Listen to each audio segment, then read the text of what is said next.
Assalamu alaikum all of you. Today is the third lecture.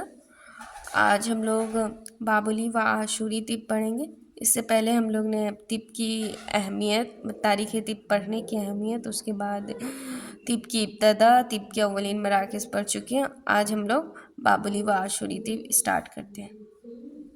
It is an ancient medicine. ये मैं आपको थोड़ा सा फ़नी वे में पढ़ाने की कोशिश करूँगी, मतलब ये पूरा प्रॉपर नोट्स नहीं है, बस याद करने के लिए। इसको पढ़ने के लिए ज़रूरी है कि या तो आप इसको पढ़ने के बाद एक बार तारीख़ तिब की बुक्स रीड करें, या फिर पहले ही रीड किए होंगे तो आपको और अच्छे से समझ में आ जाएगा। अब तारीख़ तिब की कौन सी बुक्स रीड करें, तो ये है अशहर कादिर की वो वाली बुक रीड करें। मैं इसका फ़ोटो आपको उस पर लगा दूँगी, आप वो लोग देख लीजिएगा। It is an ancient medicine, मतलब ये बहुत कदीम पुराना मेडिसिन है। It was first started in बाबुल। तो कहा जाता है कि फ़र्स्ट जो मतलब तिब स्टार्ट हुआ वो बाबुली व आशूरी तिब में। अब सेहत व मर्ज़, concept of health and disease. तो क्या कॉन्सेप्ट था लोग वहाँ पे सेहत हेल्थ का, डिजीज़ का। तो जो पीपल जो नैरो माइंडेड थे ना, वहाँ पे बहुत पीपल नैरो माइंडेड थे।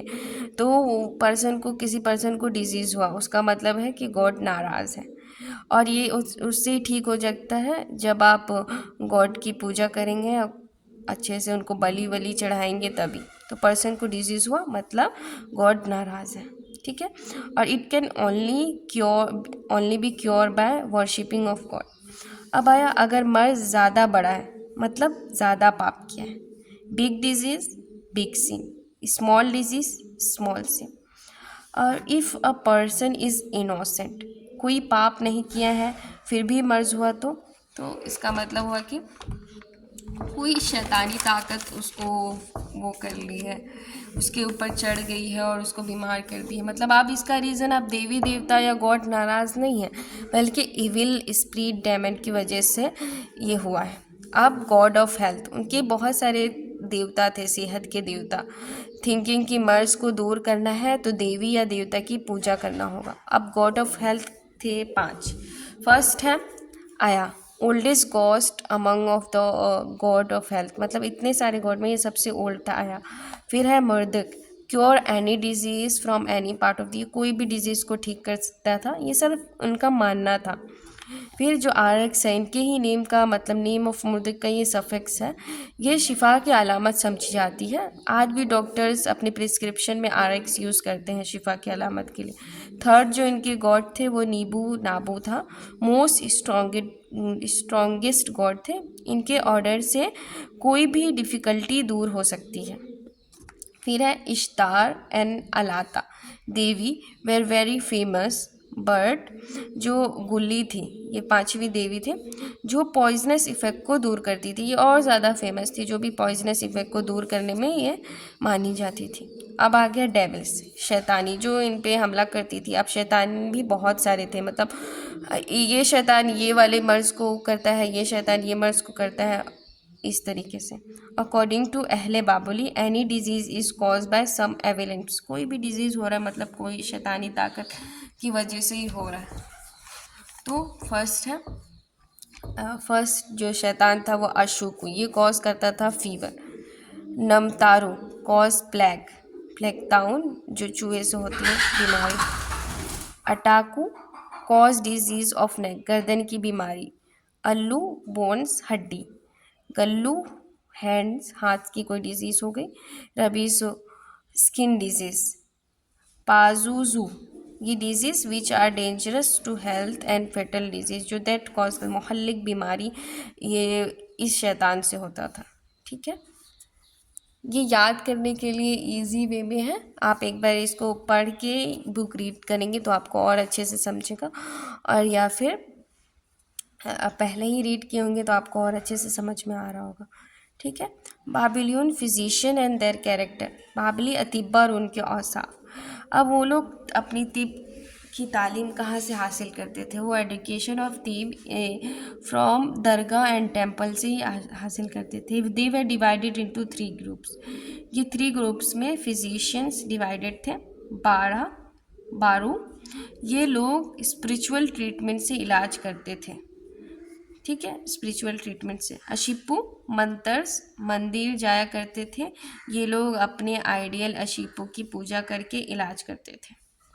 फिर आजू, रियल फिजिशियन थे ये आजू, दवा का इस्तेमाल करते थे, no magic no mantra, they cure by the only medicine, ये सिर्फ मेडिसिन से ठीक करते थे। अभी आप लोगों को क्या क्या समझा कि ये कैसे लोग नैरो माइंडेड पीपल्स थे। बावली व आशुरी टीम में सेहत व मर्ज, इनका कॉन्सेप्ट, पीपल नैरो माइंडेड थे, अगर बिग डिजीज़ है तो मतलब ज़्यादा गुनाह किया है, और इसका मतलब गॉड मतलब नाराज़ है, आपको जो कुछ भी बीमारी हुई है इसका मतलब आपसे गॉड नाराज़ है, और आप अगर ज़्यादा बड़ा गुनाह किए हैं तो आपको ज़्यादा बड़ा बीमारी होगा, और स्मॉल गुनाह किए हैं तो स्मॉल डिजीज़ होगा। तो और एक पर्सन है जो कुछ गुनाह ही नहीं, मतलब गुनाह ही नहीं करता, अगर उसको कोई बीमारी हो इसका मतलब है कि कोई भूत प्रेत आपके ऊपर आ गई है। ठीक है, ये उनकी सेहत व मर्ज में वो लोग ऐसे सोचते थे। अब गॉड ऑफ हेल्थ कितने थे, अब गॉड ऑफ हेल्थ मतलब आप गॉड की पूजा करेंगे तभी आप ठीक हो सकते, तो उनके इतने सारे गॉड थे, 5, आया, मारदुक, नीबू, नाबू, इश्तर, अल्ता, और सब अलग अलग स्पेसिफिक है, ये इस डिजीज़ के लिए और इस डिजीज़ के लिए, पॉइजनस इफेक्ट को दूर करने के लिए, कोई पूरे बॉडी के डिजीज़ को दूर करने के लिए, और बहुत स्ट्रॉन्ग गॉड होते थे उनके, जो उनके सारे मर्ज को दूर कर देते थे। अब आया उनके मतलब जिसकी वजह से, शैतानी ताकतों की वजह से जो उनको बीमारी होती थी, जिससे कौन से शैतान कौन सा बीमारी करता है वो इसमें है, 7 है। फिर जैसे कि आशु को बुखार कर रहा था, नम तारू कॉज प्लैक, फिर अताकू कॉज डिजीज़ ऑफ नेक, गर्दन का डिजीज़ कॉज कर रहा था, अल्लू बोन्स का, गल्लू हैंड्स का, रवीसो स्किन डिजीज़, फिर है Pazuzu disease which are dangerous to health. अब आया Babylonian physician and their character, बाबली अतिब्बा और उनके औसाफ, ये भी पढ़ लिए हम लोग अभी कि वो लोग कहाँ कहाँ से अपने मतलब तिब की तालीम हासिल की, दरगाह से, टेम्पल से। फिर दे वर डिवाइडेड इनटू 3 ग्रुप्स में डिवाइडेड थे, बारू, अशिप्पू, आजू, जो स्पिरिचुअल ट्रीटमेंट करते थे जो अतिब्बा, उसके बाद जो मंत्र से ट्रीटमेंट करते थे आजू, जो रियल फिजिशियन थे। ये 3 तरीके ग्रुप्स में डिवाइडेड थे फिजिशियन। ठीक है, अब आया method of diagnose in Babylonian medicine. अब डायग्नोस कैसे करते थे, जैसे कि हम लोग डायग्नोस करते हैं फिजिकल एग्जामिनेशन से, तो ये लोग कैसे एग्जामिन करते थे बाबली तिब में, तरीक़ा तशखीस। तो ऑयल एंड वाटर, पानी और तेल इनके लिए बहुत ज़रूरी चीज़ थी, ये उसके कैसे करते थे, तशखीस की खातिर पानी और तेल को एक बर्तन में यकजा किया जाता था, एक साथ रखा जाता था। अगर पानी की सतह पर तेल रिंग शेप बना लिया है, रिंग नमूदार हो जाता, तो ये अलामत थी कि मर्ज काबिल इलाज है। तो समझो कि पानी की उस पर रिंग शेप है तो मतलब आपका इलाज हो सकता है, होगा, और काबिल मतलब ठीक भी हो सकते हैं। और अगर नो रिंग फॉर्मेशन होगा इसका मतलब है कि आपको शिफा नहीं मिलेगी, उम्मीद कम है, नो शिफा। समझ आया? तो ये आसान वे में याद करने का तरीका है, तो इसको आपको ज़्यादा रटना नहीं होगा। अगर आपको एग्ज़ाम में भी आता है कि जैसे कि अबाबुली वासुरी थी, तो छोटे छोटे पॉइंट सबके आपको याद हो गए कि कितने उसके गॉड थे और कौन कितने शैतान थे, उनका क्या सोच थी कि बिग डिजीज़ बिग सीन ऐसे करके। उसके बाद फिर अब आया उसकी तशखीस कैसे करते थे, तो मतलब रिंग बना, एक पानी लिए और तेल लिए और उनको एक बर्तन में जमा किया। अगर रिंग शेप है मतलब इलाज होगा, नो रिंग शेप नो शिफा, मतलब रिंग शेप नहीं मतलब पूरा तेल फैल गया मतलब कि शिफा नहीं मिलेगी। देखा, अगर पानी की सतह तेल फैल जाता है तो शिफा की उम्मीद कम होती है, मतलब कम होती है। अब आया फायर, कलर ऑफ फ्लेम। अब फायर से भी इनको पता चलता था कि ये डिजीज़ क्यूरेबल है नहीं क्यूरेबल है, ठीक हो सकता है नहीं। तो येलो और ग्रीन फ्लेम है, इसका मतलब इनक्यूरेबल डिजीज़ है, आप ठीक नहीं हो सकता। रेड फ्लेम क्यूरेबल डिजीज़ है, the disease will also cure by examining, और मतलब जो अच्छे अतिब्बा रहेंगे वो एग्जामिन से भी, पल्स की एग्जामिन से, seeing colour of the urine and stool, इससे भी पता कर सकते थे। अब आया, अब वो लोग इलाज, ये तो तशखीस हो गया, जो फिज़िकल एग्जामिनेशन से हम लोग देखते हैं कि क्या क्या है, मतलब साइन एंड सिम्टम्स। अब आया methods of treatment in Babylonian medicine. अब इनका इलाज कैसा था? तो that treatment is done by worshiping of god and goddess and take mercy from devils. मतलब गॉड की पूजा करो, देवी देवता की पूजा करके, और उनसे मतलब mercy लेके फ्रॉम डेविल्स से बचे, शैतान से बचे, उनकी दुआएं लेके। फिर they thought that devils enter in the liver. हाँ, उनकी ये भी सोच थी। मतलब इलाज कैसे करते थे आप वो देख सकते हैं कि कोई लीवर की बीमारी हो, तो मतलब लीवर के अंदर शैतान घुस गया और वहाँ जाके खून पी रहा है, और वो खून पी रहा है, तो इसलिए आप उसका इलाज कैसे करेंगे? उस लीवर के अंदर, जैसे ये लीवर हो गया, तो इसके अंदर होल कर देंगे ताकि जो शैतान है वो होल के ज़रिए बाहर आ जाएगा। समझ आया? तो they thought that devils enter in the liver because in liver blood is produce, blood वहीं से प्रोड्यूस हो रहा है। तो द बैड स्पिरिट, जो गंदे शैतान, wants to drink the blood, और इसलिए लीवर में होल किया जाता था ताकि बैड स्पिरिट बाहर आ सके। समझ आया? अब इसी तरह अगर ब्रेन में कोई बीमारी हो गई, ब्रेन का कोई डिसऑर्डर है, तो पूरा ब्रेन को भी होल करके उसमें उससे शैतान निकाला जाता है। उसकी फ़ोटोज़ मैं लगा दूंगी आपको कि कैसे वो लोग होल करते थे, उसका वो भी मौजूद है स्ट्रक्चर। यही सब उनको एविडेंस में मिला था वहाँ पर, और वो लोग एक नमूना बना के रखते थे एग्जाम्पल के तौर पे। फिर अगर कोई पेशेंट को ब्रेन का डिसऑर्डर रहता है तो उसकी ब्रेन में होल करके डेविल स्पिरिट को बाहर निकाल देंगे, शैतान को।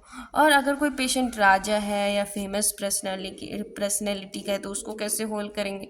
तो उनके नाम के जानवर या भेड़िया बकरे का सदका किया जाता था। फिर जानवरों के जिगर में सुराख करके बदरूहों को निकाला जाता था।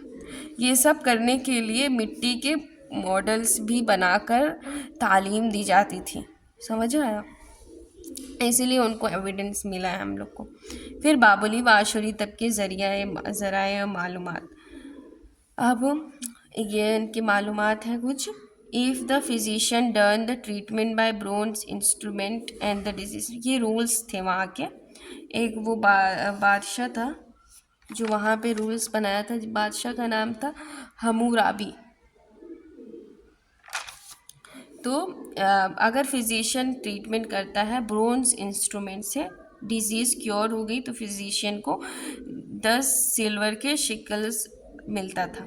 अगर पेशेंट किसी का गुलाम है, स्लेव है, तो 2 ही सिल्वर शिकल्स मिलता था। ठीक है?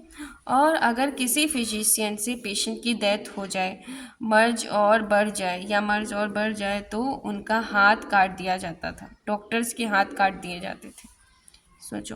और अगर पेशेंट स्लेव है, वही वो है गुलाम, और फिजिशियन उसकी मौत का ज़िम्मेदार हुआ और फिर डॉक्टर की वजह से वो मर गया, तो फिजिशियन को एक गुलाम स्लेव देना होगा उसके ऑनर को। जो जिसका वो गुलाम था उसके ऑनर, अगर मतलब गुलाम मर गया तो उसके ऑनर को गुलाम देना होगा डॉक्टर को। और अगर आप गुलाम मर गया या फिर कोई पेशेंट मर गया तो आपके हाथ काट दिए जाते। अगर फिजिशियन मरीज के इन्फेक्टेड ऑर्गन या बोन का इलाज करता था तो उसको 5 सिल्वर शेकल्स दिया जाता था। मशहूर बाबुली शहनशाह हमूराबी का दौर 728 से 1656 एडी था। उलूम व फ़नून की तरक्की के लिए काफ़ी मशहूर था। हमूराबी ने हर पेशे से मुताल्लिक कुछ उसूल व ज़ाब्ते कायम किए थे। मतलब कानून होता है ना, लॉ, वो कायम किया था हर पेशे से। तो जो मेडिकल का पेशा था उसका ज़ाब्ता कानून 282 ज़ाब्तों पर मुश्तमिल था, जिसमें 225 टू 225 से 215 निभर के कानून अतिब्बा के लिए मखसूस थे, जिनमें 4 पॉइंट्स अभी आपको बताया गया था। ठीक है? और आप लोग को ये समझो, ये बाबुली व आशुरी तिब ख़त्म हो गया इतना फ़नी वे में। और अगर कुछ भी आपको डाउट है तो आप लोग फिर से पूछ सकते हैं, मैं एक बार और रिवीजन करा देती हूँ लास्ट टाइम। तो ये एक क्या था, बाबुली व आसुरी तिब एक एंशियंट मेडिसिन था, बहुत पुराना। फर्स्ट स्टार्ट हुआ बाबुली व आसुरी तिब में। अब सेहत व मर्ज, जो नैरो माइंडेड पीपल थे उनका कहना था कि मतलब कि डिज़ीज़ हुआ है तो मतलब गॉड नाराज़ है, और अगर आपको बड़ा डिज़ीज़ है तो मतलब ज़्यादा गॉड नाराज़ है, और छोटा डिज़ीज़ है तो, और ये भी है कि गॉड नाराज़ क्यों है, क्योंकि आप बड़ा गुनाह किए हैं तो बड़ा डिजीज़ हुआ है, छोटा गुनाह किए हैं तो छोटा डिजीज़ हुआ है। और ये उसी वक्त ठीक हो सकता है जब आप गॉड की पूजा करेंगे और उनको बलि चढ़ाएंगे तभी। तो आई एम, और पर्सन इनोसेंट है और मतलब कि उसने कुछ गुनाह नहीं किया तो उसको कोई बीमारी हुई, मतलब कोई शैतान, कोई स्पिरिचुअल उसके ऊपर हमला की, इसमें गॉड और देवी देवता नाराज़ नहीं होंगे, इसमें कोई एविल स्पिरिट डेमन की वजह से हुआ। अब गॉड ऑफ हेल्थ, सेहत के देवता, थिंकिंग कि मतलब कि अब पूजा करना है देवी या देवता की तभी आप ठीक हो सकते हैं। तो इनके बहुत सारे गॉड थे, 5 गॉड थे, जिसमें आया, मर्द, नेबू, नामा, इश्तर, अल्ता, अल्लाता, गुलाय। फिर डेविल्स, शैतानी ताकतें भी थी, जो अब हर एक शैतान अलग अलग बीमारी कॉज करता था, उनमें भी 7 शैतान थे। उसके बाद आ गया बावली, अतिब्बा और उनके साथ, मतलब जो फिजिशियन थे वो 3 ग्रुप्स में डिवाइडेड थे। जो स्पिरिचुअल से इलाज करते थे बारू, अशिपू जो मंत्र झाड़ फूँक के ज़रिए करते थे, आजू जो रियल फिजिशियन थे, जो रियल में दवा से इलाज करते थे, नो मैजिक, नो मंत्र वगैरह से। अब आया कि अब वो लोग तशखीस कैसे करते थे, डायग्नोस कैसे करते थे इलाज का। बाबली तिब में तरीका है तशखीस, तो वो ऑयल एंड वाटर को एक बर्तन में जमा करते थे। अगर और पानी पे रिंग आ गया मतलब इलाज होगा, और अगर रिंग फॉर्मेशन नहीं हुआ, तेल फैल गया ऑयल, तो शिफा की उम्मीद नहीं रखिए ज़्यादा। अब fire, colour of flame, yellow green flame incurable disease है, और रेड फ्लेम है तो क्यूरेबल डिजीज़ है। अब है disease will cure by examining the pulse, seeing the colour of the urine and stool. बाबली तिब में तरीका इलाज, मतलब कैसे इलाज करते थे, तो गॉड और मतलब उनका मानना था कि गॉड मतलब नाराज़ है तो गॉड की पूजा या देवी देवता की पूजा करेंगे तभी ठीक हो सकता है और हम लोग शैतान से बच सकते हैं। और एक तो इतना पेचीदा चीज़ है कि अगर लीवर की कोई डिज़ीज़ है तो मतलब लीवर में शैतान घुस गया और वहाँ पे खून बनता है, तो खून वहाँ पे, क्योंकि लीवर में खून बनता है तो वहाँ, हाँ, खून पी रहा होगा तो इसलिए खून लीवर में होल करते थे और वहाँ से मतलब शैतान को बाहर निकाल देते हैं। अब ऐसे ब्रेन में होगा तो ब्रेन में होल करके ब्रेन में से शैतान को बाहर निकालेंगे। अगर फेमस राजा रानी है तो आप उसको कैसे करेंगे, तो उसके लिए उनके नाम के भेड़ या बकरियों को होल किया जाता था और बदरूहे निकाले जाते थे। और ये सब समझाने के लिए, ये सब तरीका तालीम देने के लिए एक मॉडल भी बनाए जाते थे ताकि लोगों को इसका ज़्यादा से ज़्यादा इल्म हो। फिर बाबुली व आशुरी तिब के ज़राए मालूमात, अब जैसे कि उनके वहाँ लॉ थे, जो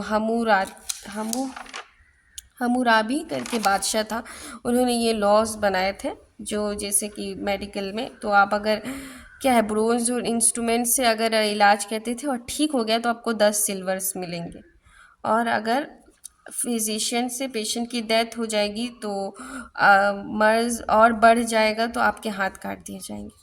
थर्ड पॉइंट में था कि पेशेंट अगर गुलाम है तो, और अगर उसका मौत हो गई आपसे फिजिशियन से, तो क्या होगा, आपके ऑनर को उसको एक गुलाम देना होगा। और अगर कोई इन्फेक्टेड ऑर्गन वगैरह ठीक हो जाएंगे तो आपको 5 शिकल्स दिए जाएंगे, 5 सिल्वर शिकल दिए जाएंगे। बस हो गया। ठीक है, मशहूर बाबली शहंशाह हम्मुराबी ने ही ये कानून कायम किया था, जो जिनमें 4 पॉइंट्स ऊपर जिक्र किया गया था। ठीक है, थैंक यू फॉर वॉचिंग। अगर कोई डाउट है तो नीचे कमेंट सेक्शन में बता सकते हैं, और आपको ये वीडियो अच्छा लगा है तो ये भी बता सकते हैं। Thank you.